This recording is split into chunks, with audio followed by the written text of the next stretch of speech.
All right. Hello, everyone. If you're tuning in for the Oklahoma Center for the Humanities and James Joyce quarterly live stream event for our reading of Eveline, we're just getting ready to start here in a moment. We're doing a little bit of technical checking here over the next few minutes while we wait for people to join.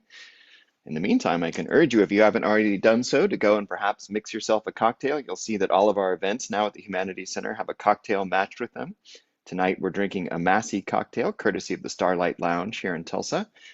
So if you don't have one of these in your hand already, you have a few moments before we get started to go ahead and mix one, and I urge you to do so. They're delicious.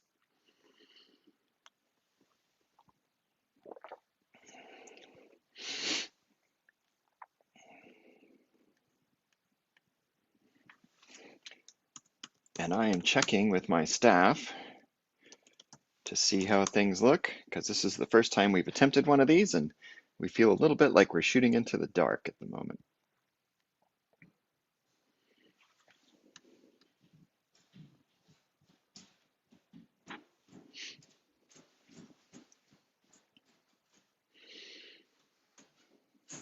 So far, things look good. We're great. We're happy to have you joining us. I am shooting this actually in my living room at home, so you may hear a little bit of background noise going on as people pass through. Even within my own home, not everyone, it turns out, is a fan of James Joyce.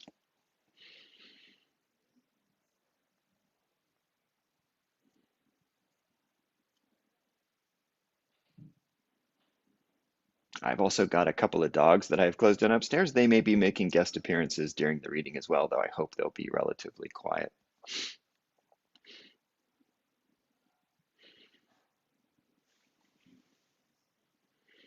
And of course, if you don't have the makings for a Massey cocktail this evening, first I urge you to visit our webpage where you'll find the recipe for how to make one of these, courtesy uh, of Lynn Robertson at the Starlight. But if not, grab yourself a Guinness, maybe a glass of whiskey, or even a glass of wine.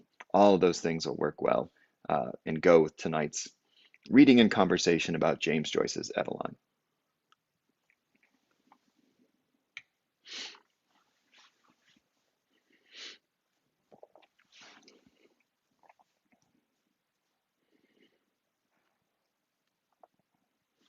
All right, we'll get started, like I said, in just a minute as more people join here. We're delighted to have you with us. The way this is work, you'll see that there is a chat screen on the side there, so please make sure to add questions. I've got members of the Oklahoma Center for the Humanities staff will be monitoring the conversation on the side, so if you have questions or comments, please feel free to make them. And we'll be providing some information on the side there as well about how to tip the bartender who helped design tonight's drink. And then at the end of the reading of Eveline, I'll also be taking some questions and answers. So you may want to be getting those ready as well to prepare for the conversation and reading that's to come.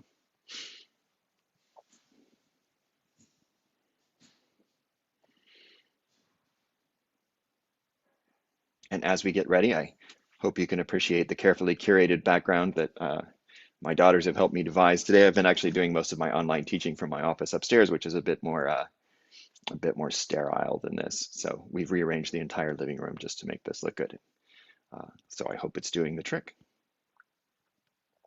One of my favorite parts of watching the news or all kinds of other events now is our opportunity to see into everyone's home and see whose bookcase is a mess and whose actually works well, who's chosen to sort of shoot in empty rooms and who's tried to make these beautiful sort of artistic arrangements behind themselves. I think I'm trying to strike a balance of the two here this evening.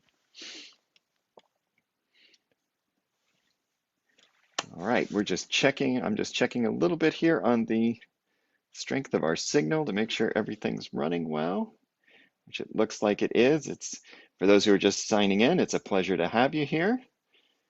We're just now at 5 o'clock, so I'll wait just a couple more minutes before we get going.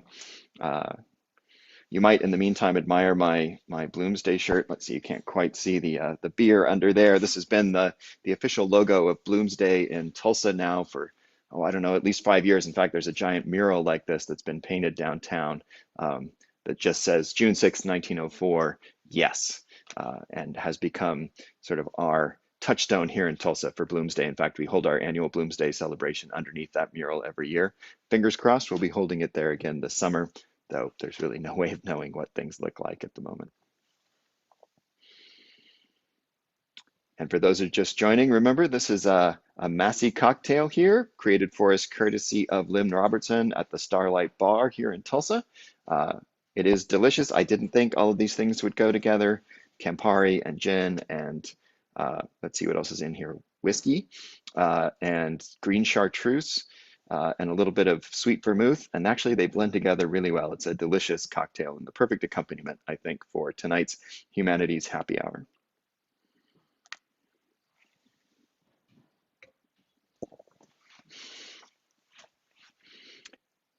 All right, well, now that we've officially rolled over to 5 o'clock, I think we'll go ahead and get started. I'll read the story here in just a minute, but first I thought I'd tell you a little bit more about this program, about what it involves, and about the Oklahoma Center for the Humanities.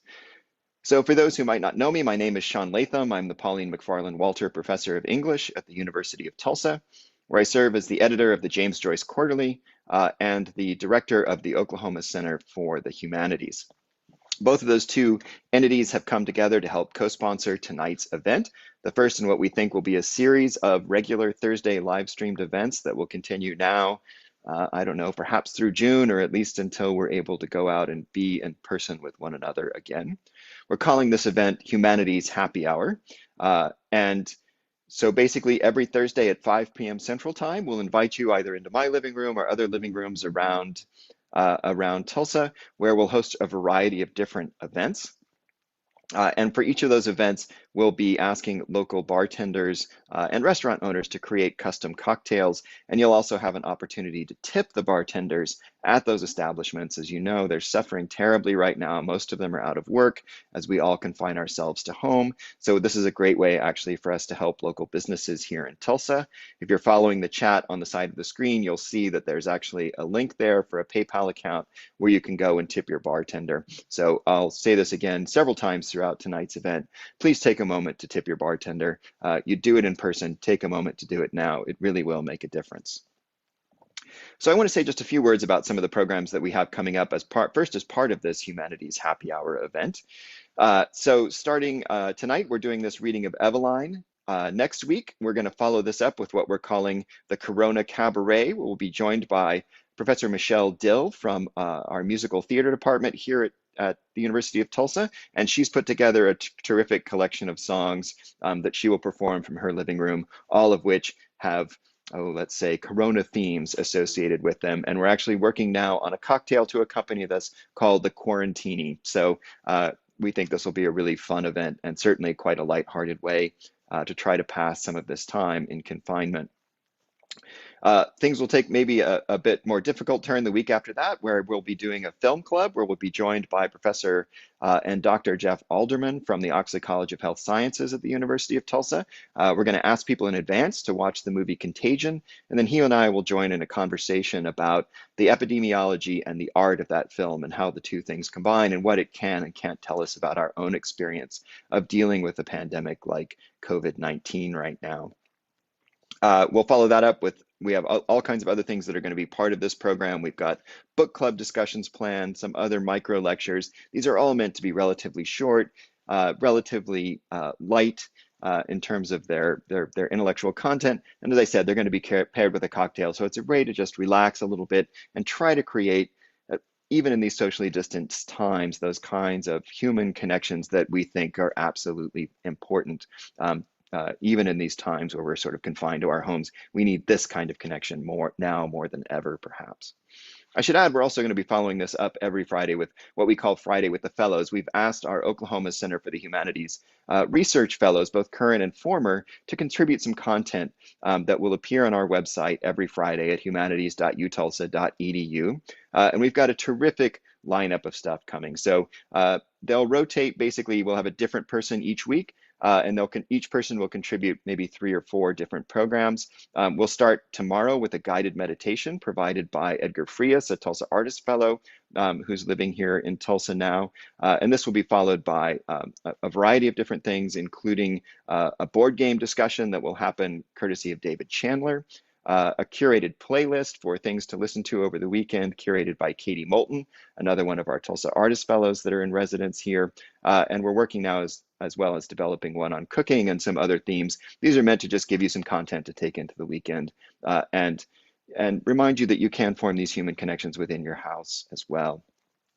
So I want to start tonight's program by reminding you that this is Humanities Happy Hour. And I hope that those who are over 21 anyway and are willing to do so have a cocktail in their hand. We'll be working with different bars and bartenders and restaurants throughout Tulsa to produce this program. And tonight we've been fortunate enough to pair with the Starlight Bar here in Tulsa. If you happen to be in Tulsa, it's on 11th Street, not too far from the University of Tulsa. And Lynn Robertson, the bartender there, has created a terrific instructional video on how to create an Irish cocktail called the Massey. I will say I was deeply suspicious of this when I first saw the recipe appear. It's a combination of Irish whiskey and English gin and Campari and sweet vermouth and a little bit of green chartreuse. Amazingly enough, I had all of these things in my liquor cabinet. And when I combined them following Lynn's instructions tonight, it turned into an absolutely perfect cocktail that's delicious and very well blended and a perfect accompaniment to tonight's event. So I hope you had a chance to make one of these. If not, I hope that you take the opportunity to do that. And I do want to remind you that most of the bartenders and restaurateurs that where we spend so much of our social time are in really difficult times right now. We provided a link on the side in the chat for this event where you can tip Lynn and all the other bartenders that we'll be working with over the course of the event. So as I'll say again and again throughout tonight's program, please, if you have an opportunity, take a moment to tip your bartender. It will really make a difference.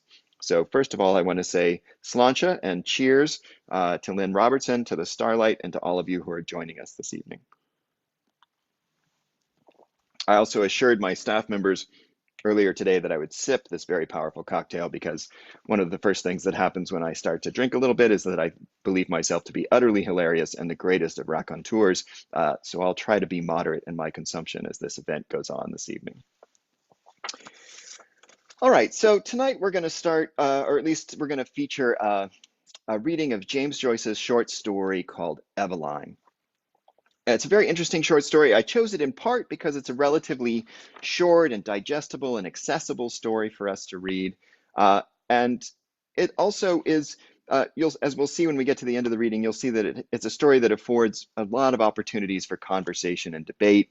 As I'll explain at the end of the reading, I think it's also a story that may tell you more about yourself than it will ever tell you about the characters that are within it. In some ways, it's almost a kind of self-test once you start to realize what Joyce is doing with the story. So just by way of preface, I want to say a few words about the story, about its history and its context, just to give you some sense of Joyce and his early writings. This is actually one of Joyce's very first prose pieces. It was written in 1904, one of the very first stories that became the collection that we now call Dubliners.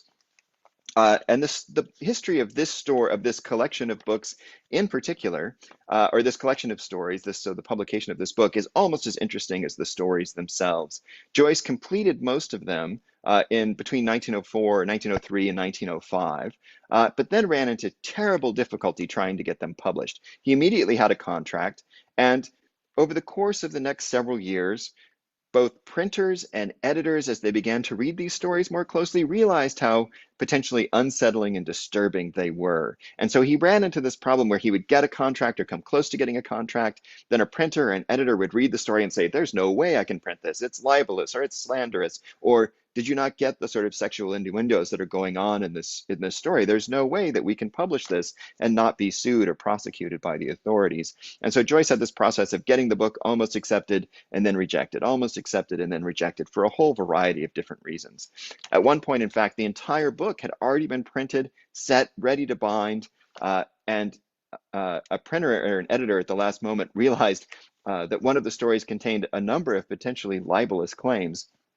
Joyce tried to fight back against this idea to no avail, and the editor guillotined, which literally just kind of cut in half the proofs and destroyed them for the book. So this Joyce, in the process of this, wrote an essay called A Curious History about his struggle with printers, and it's one of those things that actually helped create the story of James Joyce, or at least the kind of epic story of James Joyce as this utterly uncompromising author who wouldn't change a word, a period, a comma, or a sentence to get a book published and would stand by his work no matter what. We sort of see that happening in Joyce's Dubliners, and it really is a kind of core origin story for the larger Joyce myth.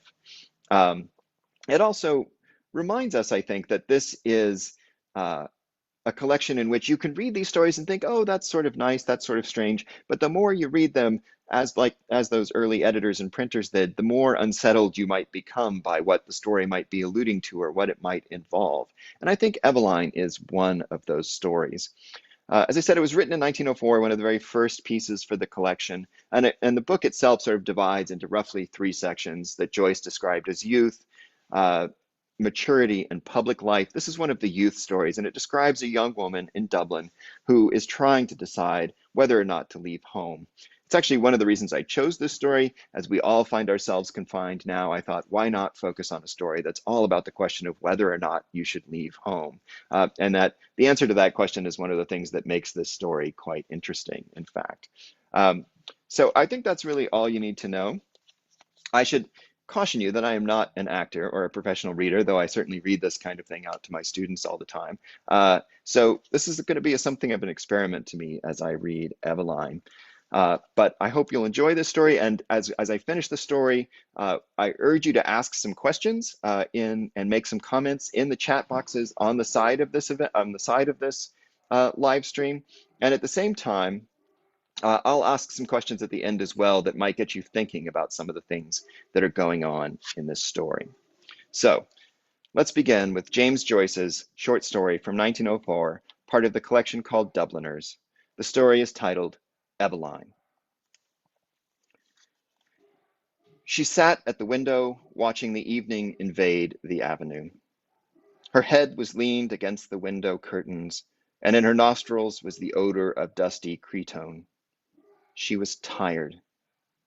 Few people passed. The man out of the last house passed on his way home. She heard footsteps clacking along the concrete pavement, and afterwards crunching on the cinder path before the new red houses. One time there used to be a field there, in which they used to play every evening with other people's children. Then a man from Belfast bought the field and built houses in it. Not like their little brown houses, but bright brick houses with shining roofs. The children of the avenue used to play together in that field. The Devines, the Waters, the Dunns, little Keogh, the cripple, she and her brothers and sisters. Ernest, however, never played. He was too grown up.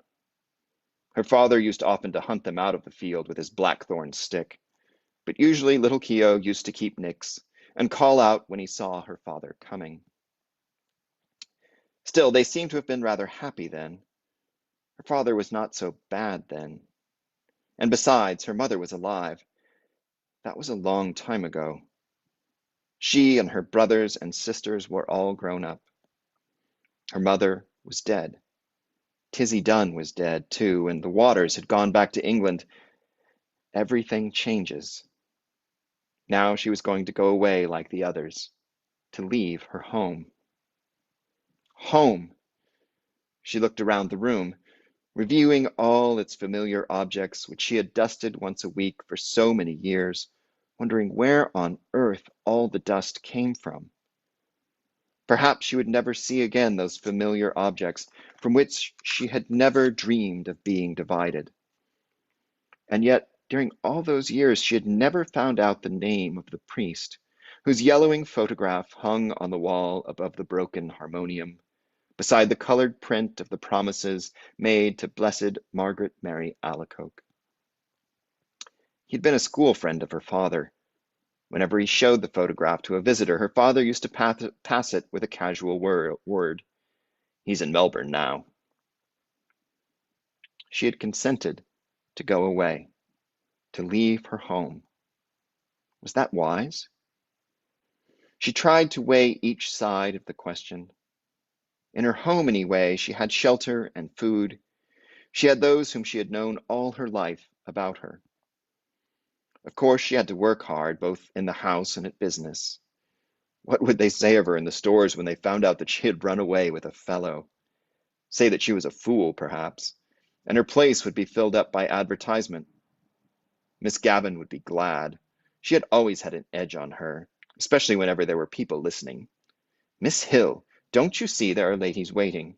Look lively, Miss Hill, please." She would not cry many tears about leaving the stores.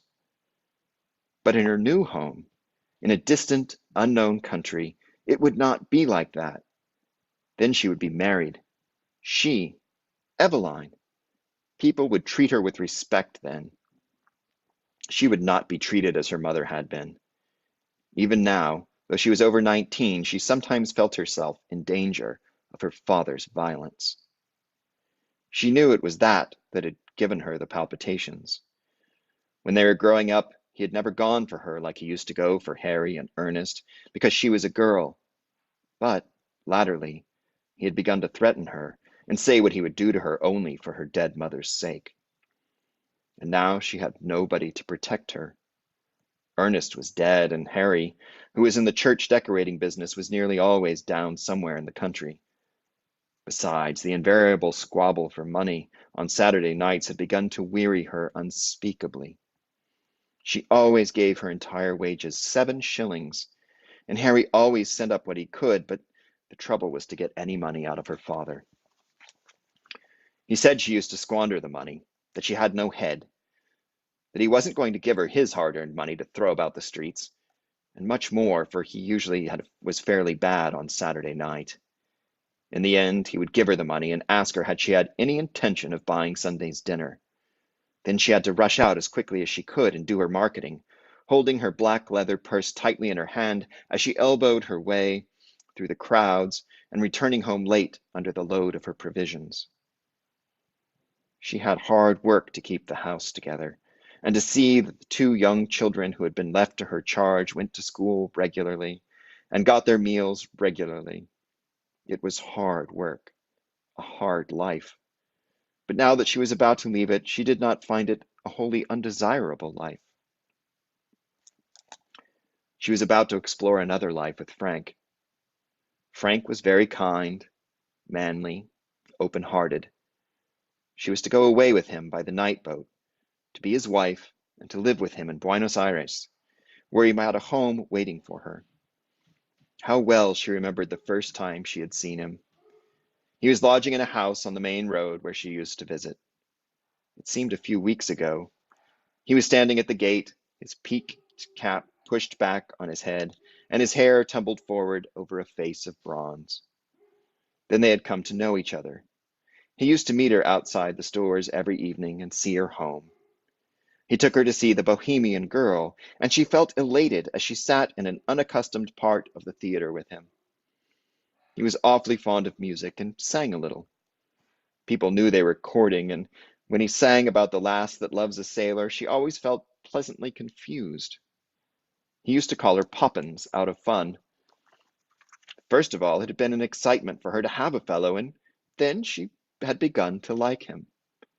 He had tales of distant countries. He had started as a deck boy uh, at £1 a month on a ship of the Allen Line going out to Canada. He told her the names of the ships he had been on and the names of the different services. He had sailed through the Straits of Magellan, and he told her stories of the terrible Patagonians. He had fallen on his feet in Buenos Aires, he said, and had come over to the old country just for a holiday.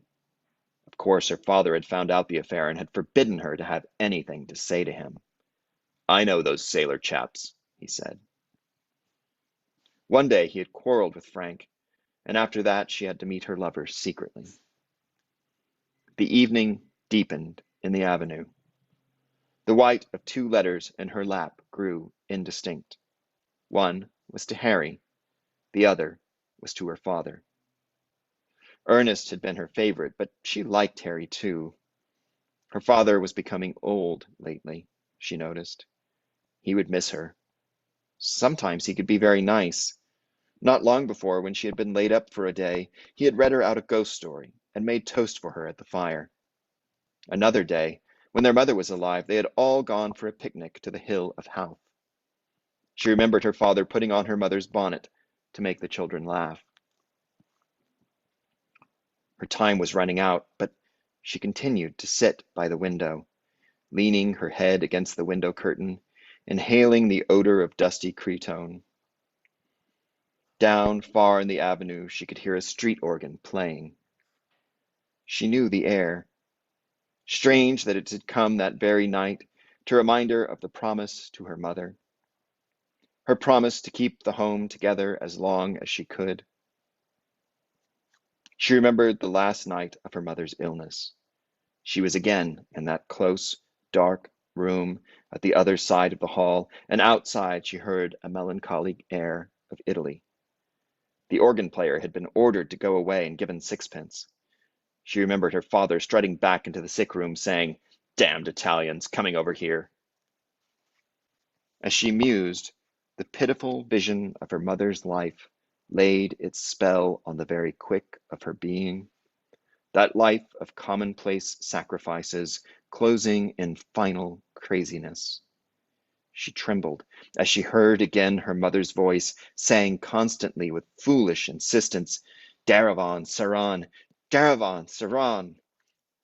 She stood up in a sudden impulse of terror. Escape! She must escape. Frank would save her. He would give her life, perhaps love too, but she wanted to live. Why should she be unhappy? She had a right to happiness. Frank would take her in his arms, fold her in his arms. He would save her.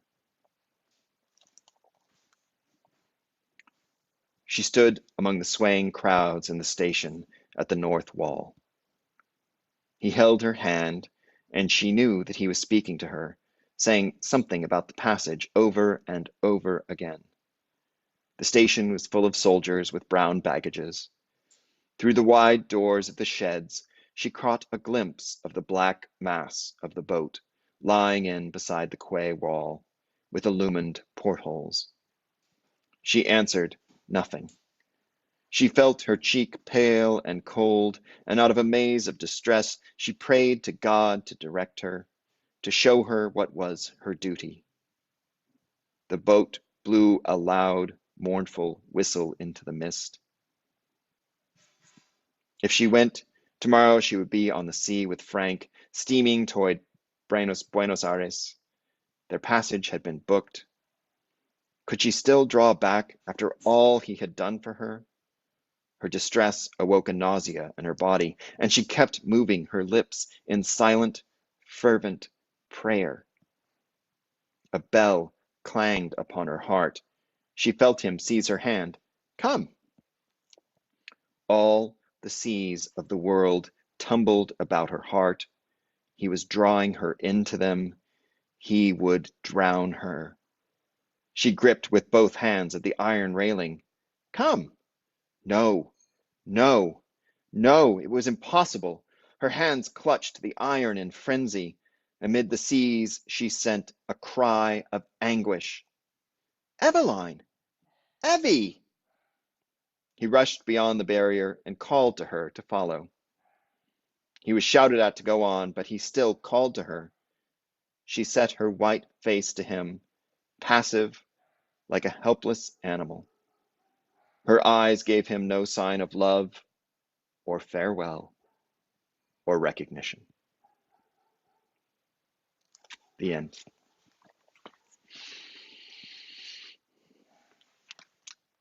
So that's James Joyce's Eveline, a story that Joyce wrote in 1904 and that was published as part of the collection called Dubliners in 1914. It's a confusing and strange and interesting story for a variety of reasons. And I think some of the questions that this story raises are pretty clear, and I'll want to talk about those for at least a moment or two here in just a moment. But first, I want to let us just sit with the story for a moment. Perhaps if you happen to have a cocktail with you, or a beer, or a glass of wine, take a sip. Try to imagine yourself in Eveline's place. Try to imagine the world in which she felt herself pulled between Frank on the one hand and what sounds like a terrible, perhaps frightening home life on the other. What would you do in such a situation? What has happened to Eveline as she stands at the edge of a dock? Let's think about that for a moment. And while we do, I want to remind you one more time that tonight, anyway, I'm drinking a cocktail called the Massey that was created for us by our friends at the Starlight Bar here in Tulsa. These are difficult times for those who work in that business, so I want to remind you to take a moment, maybe tip the bartender if you can. Watch the video that she made for us in which she explains how to make this delicious cocktail. Uh, Even a small amount of tips that we can provide here will go a long way for people who are in distress right now. So we'll just take a drink here for a moment, and then I'll ask you some questions about Eveline and maybe offer a few thoughts on uh, my own reading of this strange and unusual story.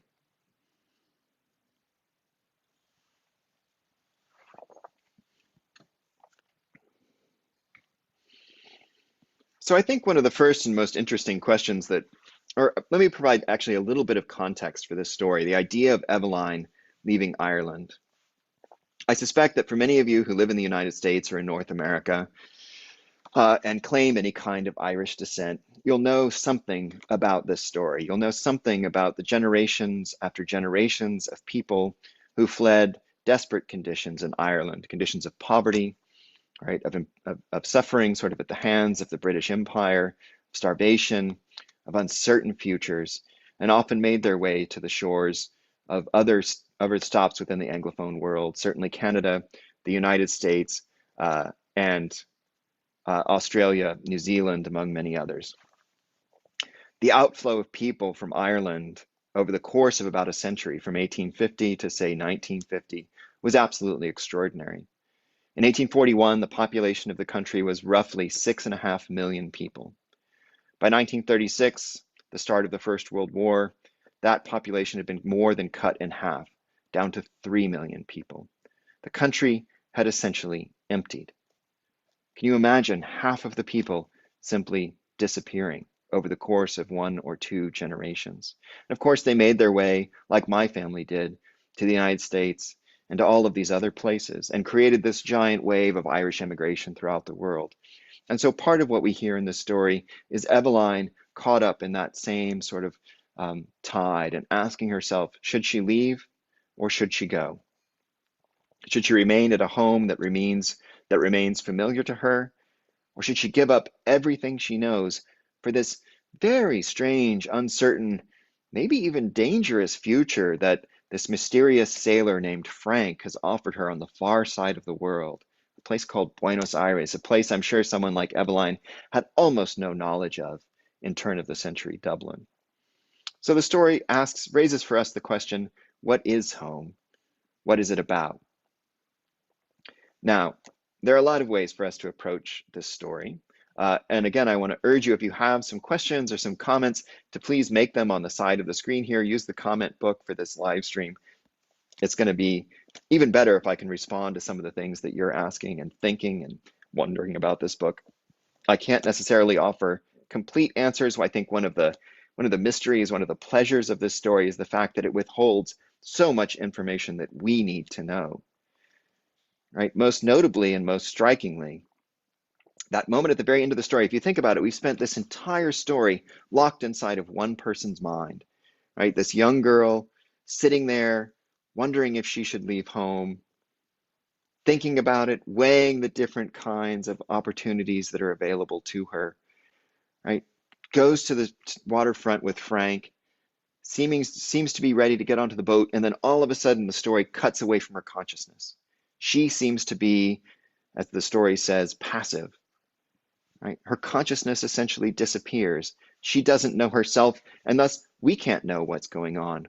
Why hasn't she moved? Why is she clinging to the iron railing? What is she afraid of? Right, so that's one of Joyce's sort of most masterful moves in the story, is to withhold that little bit of information that we need at just the last possible moment. And it leaves us, kind of like Eveline herself, floundering in uncertainty. We don't know what to ask, what to think, what's going on. We're left in the same sort of feeling of indecision that Eveline herself is experiencing. So I've got a couple of questions coming in here on the comments. And one of those is the question, does Frank exist? Are we sure that Frank exists? I think that's a terrific question. And like so much in Joyce's stories, I don't think we know the answer to that. I'd love to know if you have thoughts on this, to maybe add your comments here on the side. What do you think? Is Frank a real person in this story? I do think there's maybe something of a clue. I mean, there's something about that name that I think we're worried about. For my part, I'm relatively sure that Frank exists. I don't have any more evidence to support that than anyone else does. But does Frank actually offer her exactly what he seems to be offering her? Right? Even that word, that name, Frank, which means honest or truthful, right? Joyce is a master of irony, of course. And so are we sure Frank is being frank with Eveline? Buenos Aires? That seems like a pretty random choice, actually, as a place to go and leave Ireland. And after just a few weeks, I think Eveline says 6 weeks, they're going to get married, right? They've already made this decision. She's going to leave her home, travel to the far side of the world. Frank may not be all that he seems to be in other words. Now, you're right, as Wayne Green is commenting here on the side, that he might well be just a fantasy, an excuse to leave, that this is Eveline locked in her own conscious, and he's a sort of the fantasy that she needs to help her escape Ireland, a sort of psychic mechanism to give her the courage to go, courage that fails her ultimately when she's standing at the dock. I don't really know the answer to that question. I don't think we can answer that question because we're so locked inside Eveline's mind. There's no narrator that stands outside of the story that can assure us that Frank is or isn't real, that can tell us Frank is a man of good intentions, or perhaps perhaps Frank is recruiting her to a life of prostitution. I think that's certainly a question that we need to consider in this book, right? This might well be something like what in the time period was called white slavery and what we would now call human trafficking, right? Eveline sort of fits all of those categories. A young woman with an insecure home, an abusive home, as near as we can tell. Her father, we know, is violent, seems to be threatening her with violence, right? She has every reason in the world to leave, but she's also therefore has very little knowledge of the world, is very easily seduced by Frank, and maybe Frank is luring her into a life of prostitution. This boat that she's getting on is itself not heading, and this is an important point, I think. The boat she's getting on is not itself heading to Buenos Aires. It's the night boat that's taking them most likely to Liverpool, just across the Irish Channel. And she's not really going that far from home, right? She's only going just far enough away that someone like Frank could invent an opportunity to perhaps give her just a little place to stay or stay with him, or there's just been a delay in our travel. You can imagine all kinds of alternative stories that might play out here that give us some real doubts about Frank.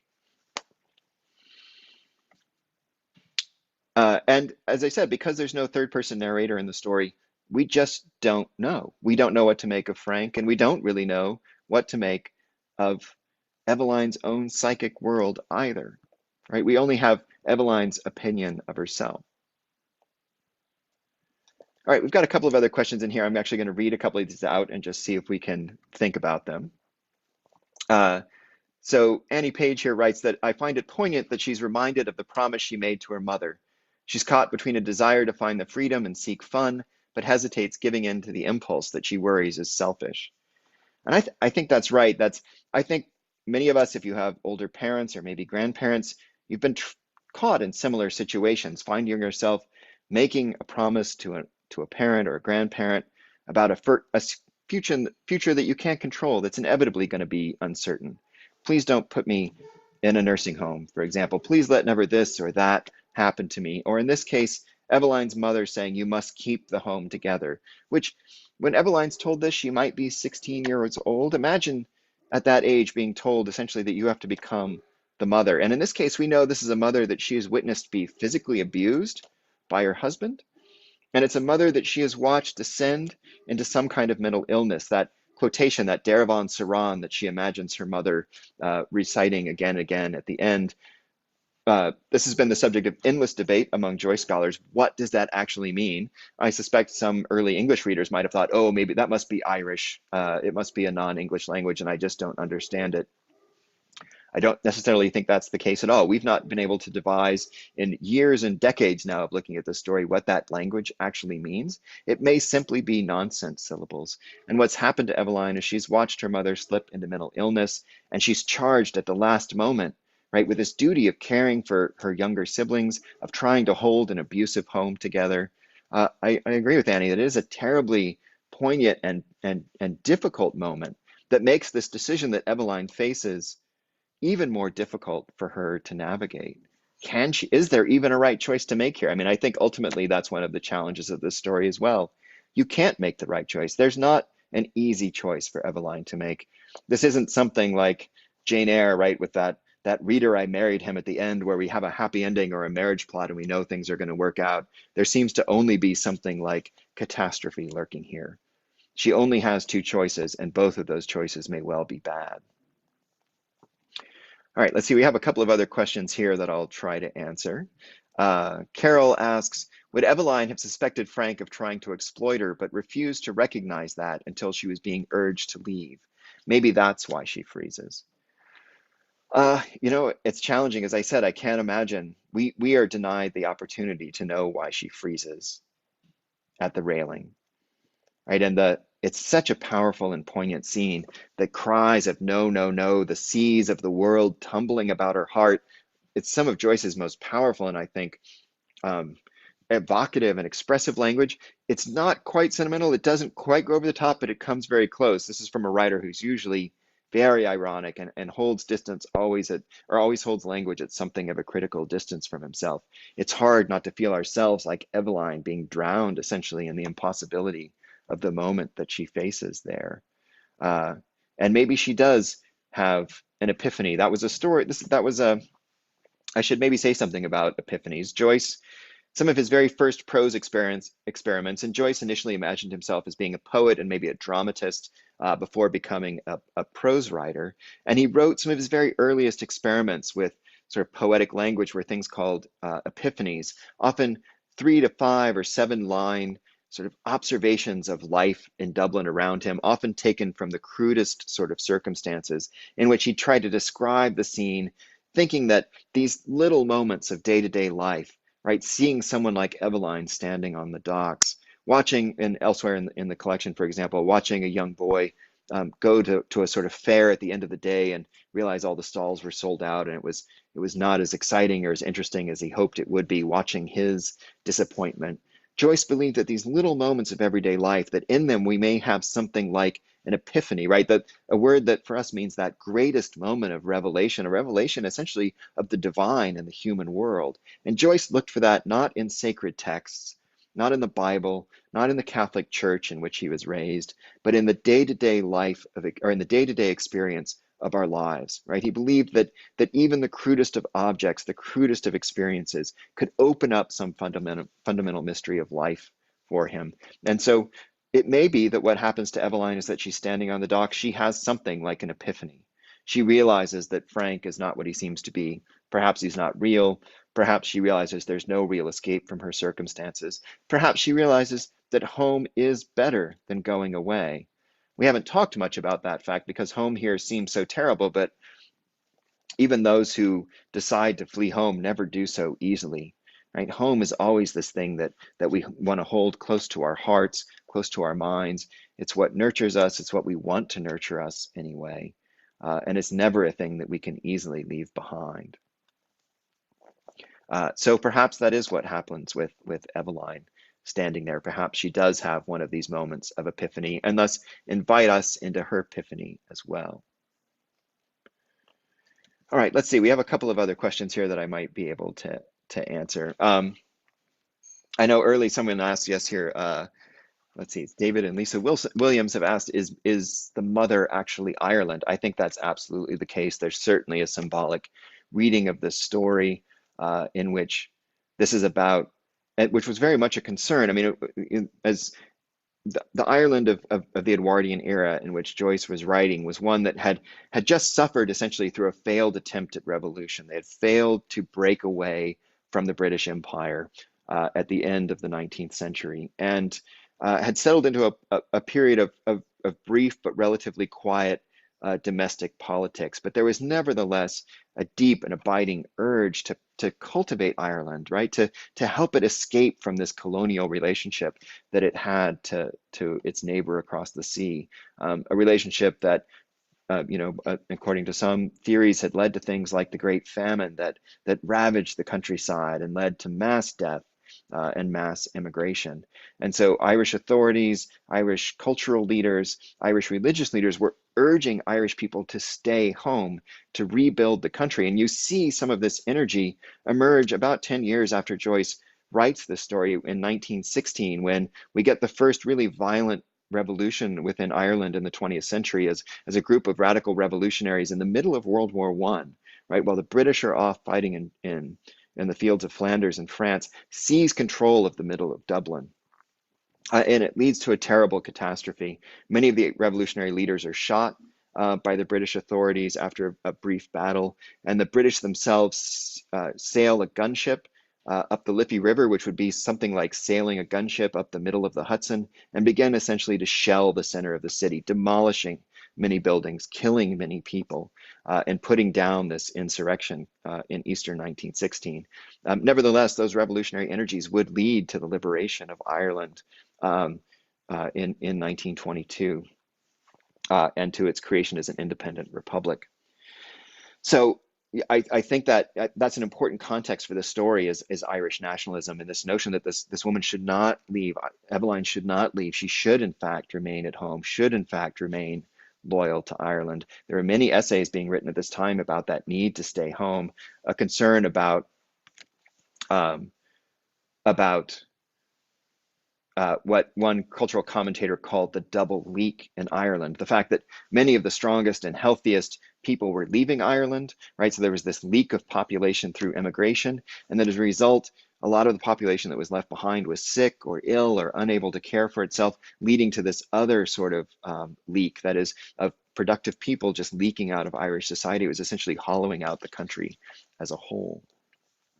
So I think we definitely should not forget the Irish context here, and the fact that Joyce at this time, though always deeply suspicious of Ireland, and it's probably worth noting and remembering that though Joyce was born and raised in Ireland and has created perhaps the most important record of Irish life in the early part of the 20th century, Joyce never had an Irish passport. Even after they attained independence, Joyce kept a British passport throughout his entire life, and was in fact married in Britain rather than in Ireland.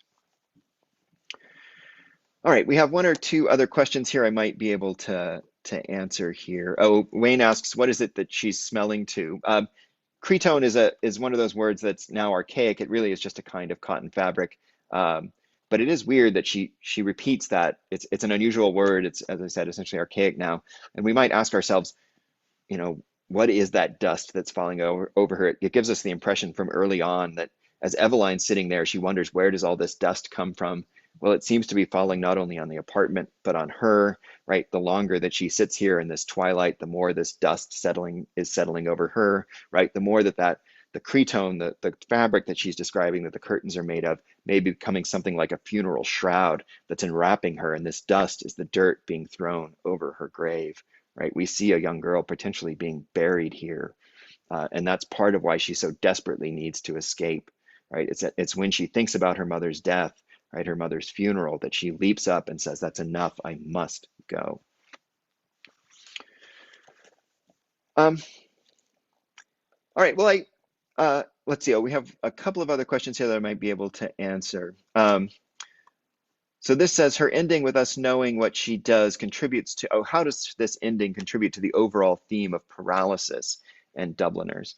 So Joyce, when he was desperately trying to get this book published, described it as many things. He called it as essentially a looking glass held up to the Irish race. He called it a study in hemiplegia, a very poignant word for us to use right now, which means a kind of fevered illness, right? He believed that the Irish people were seized by a kind of hemiplegia, by a fever that was essentially destroying them. So he did not intend for these to be portraits of warm humanity and happiness. There are no happy endings in Dubliners. There's only disappointment and confusion in each of these stories. And he described the Irish themselves, or the Irish of Dublin, as essentially being paralyzed. He called the book a study in paralysis. And we often get many of these stories end with precisely that, with the main character or narrator frozen, standing in front of a window, uncertain what to do, thinking back on something that had happened in their lives, uncertain what to do, watching a light be put out, uncertain what to do, And here we see Eveline powerfully clutching those iron railings at the dock, wondering what it is she should do, right? So that notion of paralysis is essential here. It's a book, I think there's a more optimistic reading perhaps of Dubliners in which we see this as a sort of, preface to Joyce's later works, by which I mean this is the study in paralysis, and later books like Portrait of the Artist to some degree, but certainly Ulysses, offer a way forward, that Joyce himself feels seized by a kind of artistic and nationalist and linguistic paralysis, and so all he can do is record it in Dubliners. And by the time he gets to Ulysses, he's beginning to invent a new kind of language. He's beginning to invent a way to escape that paralysis, a new way to imagine Ireland, right? Where we have a character in that book, famously Leopold Bloom, the sort of core of Ulysses, the core protagonist in Ulysses, is not himself. Is himself a sort of a Jewish man who's got origins in Europe and has come to Ireland and is viewed suspiciously by many others. It's a kind of early, we might call it now, a multicultural novel, and he begins to understand that Ireland is itself a complex place of many different histories and peoples, and that is actually the solution to the paralysis, rather than a kind of easy or obvious nationalism or anti-colonialism of the kind we might see in Dubliners. All right, well, our time is drawing to an end, and so I want to offer, and I know we have a couple of other questions here, but I do want to offer one last thought here that might be useful. And to do this, I want to borrow from another critic named Margot Norris, who wrote what I consider the master study of Joyce's Dubliners, called Suspicious Readings, in which she goes through and treats each of these stories one by one.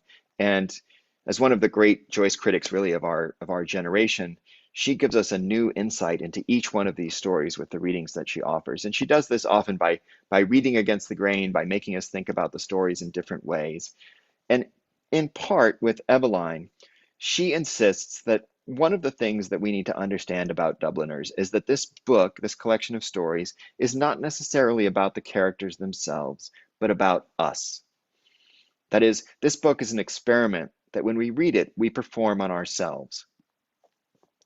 So let me give you an example of what she means here. And I should say, she calls this, in a wonderful turn of phrase, she calls this the poisonous touch of the reader. That because these stories are so uncertain, because they don't give us any kind of definitive answers, we have no choice but to act and interpret them. We have to decide, what is it that's happened to Eveline at the railing? What exactly is going on in her life? And there are questions like that that shape each of these stories. And as a result, we are required to interact with these stories. They make us do something to them, right? And she says, the moment we start doing that thing, we can't help but bring some element of poison into the narrative. We might, in this case, for example, either condemn Eveline, though not knowing much about her circumstances, for remaining frozen at the railing, right? And when I teach this to students here at the University of Tulsa, of course, they're always initially saying, no, she should leave. She should go with Frank. She should live her life. This is a terrible thing to be trapped at home. She's such a fool for remaining stuck there at the end, right? And they're poisoning the story somewhat by interpreting Eveline in one way. If you follow the kind of reading that I suggested earlier, where we think about Frank as perhaps a human trafficker, right? I've injected a different kind of poison into this story and said, for God's sake, don't leave with him, Eveline. He's going to lead to an even worse life.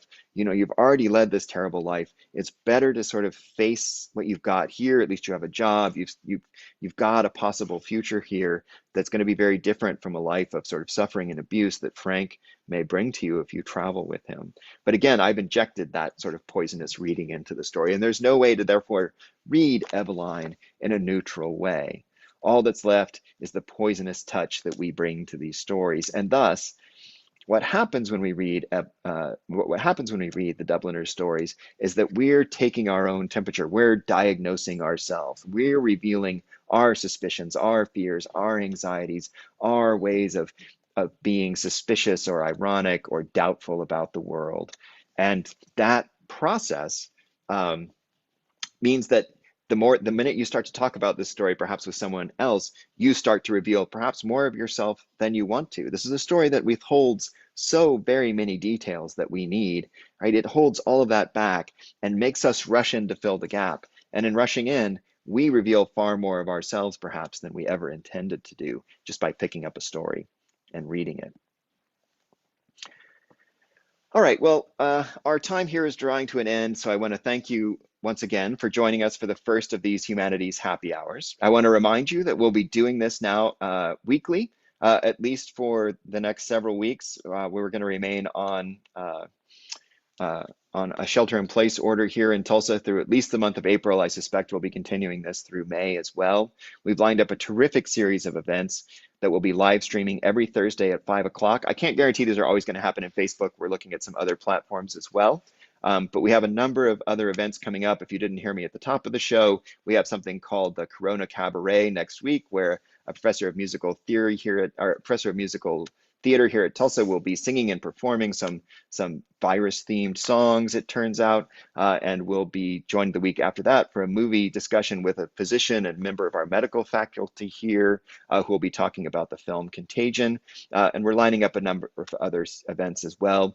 And each of those is going to be paired with some kind of cocktail so that this is an opportunity at the end of the day for you to sit down, have a drink with us, have a conversation with us, and do what we can to maintain some kind of human connection during these difficult and distanced times. Now, the last thing I want to say before we go and close out for the evening is to please remember, tonight, I've said this many times, I'm drinking what's called a Massey cocktail that's been created here by Lynn Robertson from the Starlight Bar here in Tulsa on 11th Street. We'll be reaching out to different bartenders and restaurateurs every week and asking them to create cocktails to go with our events. We'll post in advance a number of how-to videos basically on how to make these cocktails so that you can mix it and enjoy it with us. But the most important thing I can urge you to do right now is to take a moment to tip your bartender. You'll see in the side conversation here that there are links to a PayPal account where you can go and toss a couple of dollars to people who are really suffering and in difficult times right now as bars and restaurants throughout the country are closed down. So please, if you can, if it's possible for you, take a moment to tip your bartender. And I hope that I'll see you all again next week at Humanities Happy Hour, where we begin with the Corona Cabaret. In the meantime, I hope you stay healthy, I hope you take care of yourselves, and I hope you're helping take care of your communities. You have our best wishes from the Oklahoma Center for the Humanities, and I'll see you in a week. Goodbye. Well, I say goodbye, but I have to figure out how to turn this thing off. All right, goodbye.